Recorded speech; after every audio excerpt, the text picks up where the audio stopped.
Бүгінгі тақырып өткен қабатқа жылулық әсер ету бойынша мұнай бергіштікті көбейту әдістеріне қолданылатын техникаларға, сағалық және жерастылық жабдықтарына арналады. Ыстық су құбыр бойымен қозғалғанда немесе қабатта қозғалғанда оның температурасы төмендей бастайды. Ал будың қозғалысында температураның төмендеуі болмайды. Себебі бу күйінде жылу сыртқа кетпейді және оның құрғақтығы сақталады. Жылумен әсер ету процесі құбыр желісінде ұңғымада және қабатты жылыту нәтижесінде жылудың жоғалуымен байланысты.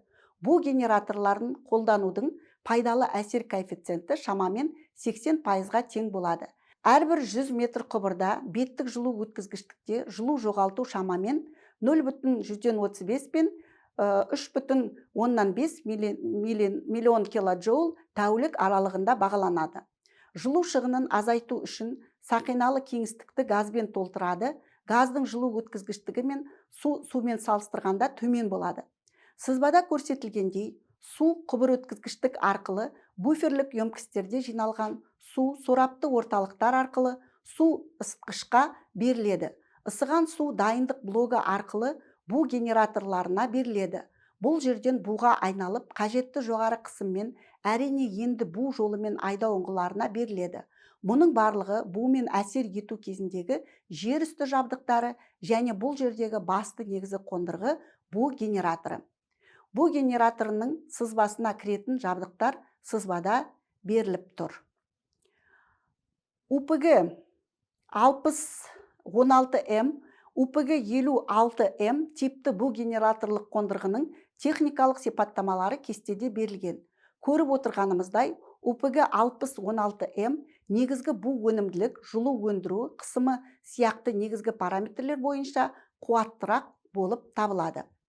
Өндірісте кеңінен қолданылатын ППУА 1600 типті жылжымалы бу генераторлы қондырғы өндіріс далалық жағдайда бу өндіру үшін автономды қазандықтарды ұсынады және Урал, КАМАЗ, КРАС автокөлігіне орнатылады.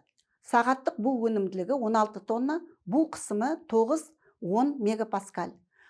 Барлық жабдықтар автокөлік рамасында жиналып, атмосфералық ортадан қорғау үшін бір кузовпен жабылады. Стандартты кешенге жабдықтардың жұмысын үнемі бақылау және оны шамадан тыс жүктемеден қорғау үшін заманауи құралдар кіргізілген. Қашықтықтан байланыс мыналарды қамтиды.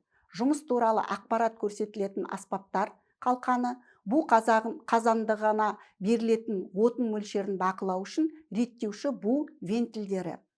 AP65-210 типті сағалық арматура қабатқа жоғары қысыммен бу айдау кезінде сағаны герметизациялау үшін арналған.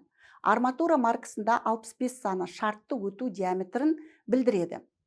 Қабатты іштен жандыру кезіндегі жұмыстық агентті айдау және ұңғы өнімін жинау технологиялық схемасы да осы технологияның жүргізілуі сияқты күрделі сызбаны береді.